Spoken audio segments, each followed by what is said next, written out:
The toilet. Ubiquitous for all people who can afford to watch a video like this one in their free time. Taken at face value, they seem simple, maybe even boring. But you couldn't be more wrong. Toilets.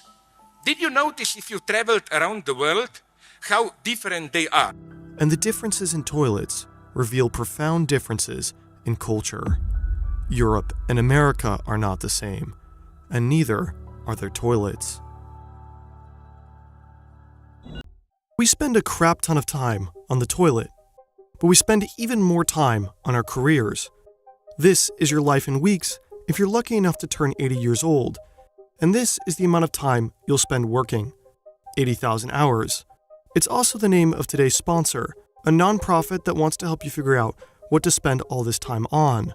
80,000 Hours has been researching the question of how you can find a fulfilling career that also does good for years. They have a website that provides you all of their research, a podcast, and also a newsletter. They have a job board that provides hundreds of open listings that will help you have a higher impact.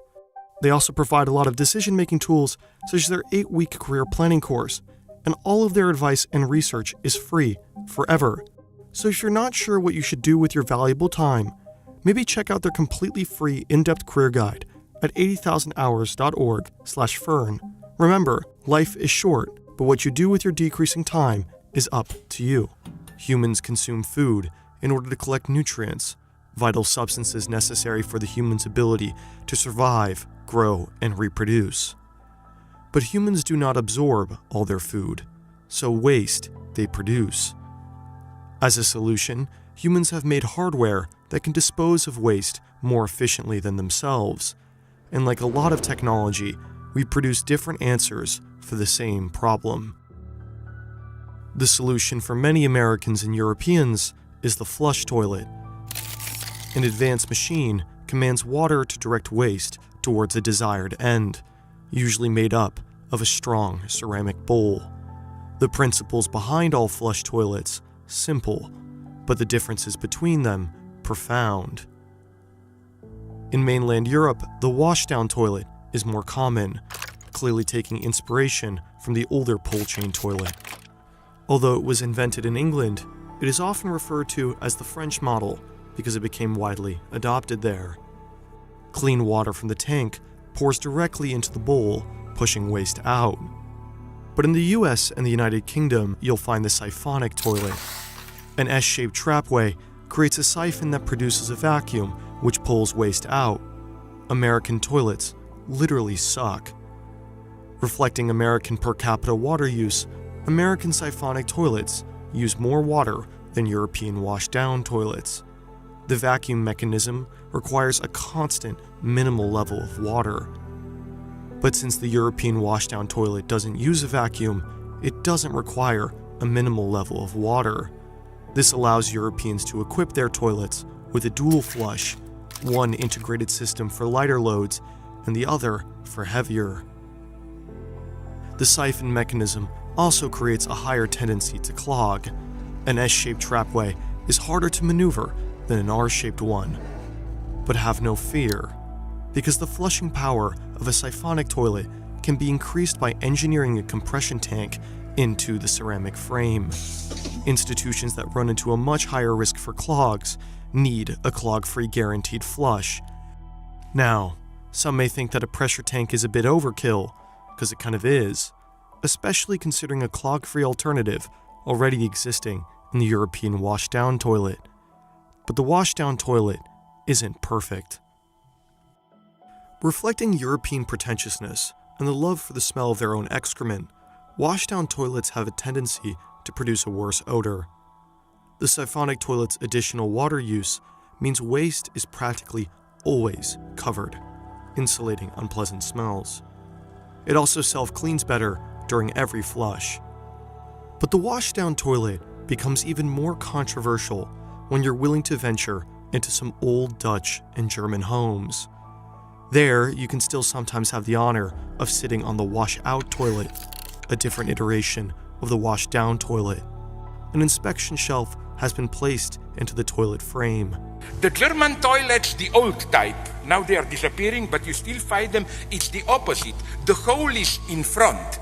France, the hole of the toilet bowl is in the back. Anglo-Saxon world, United States, you get, the toilet bowl which is full of water so that... According to Zizek, Hegel was one of the first to introduce the idea of a European trinity, embodied by German reflective thoroughness, French revolutionary hastiness, and English moderate pragmatism. And my God, it did strike me, isn't this the key? In France, revolutionary approach. Hole for the sheet in the back, it should quickly be liquidated, like a kind of a guillotine. Anglo-Saxon, pragmatic, let it float, let's be rational. German, metaphysics and poetry. You observe it, you think, and so on. But it goes even deeper.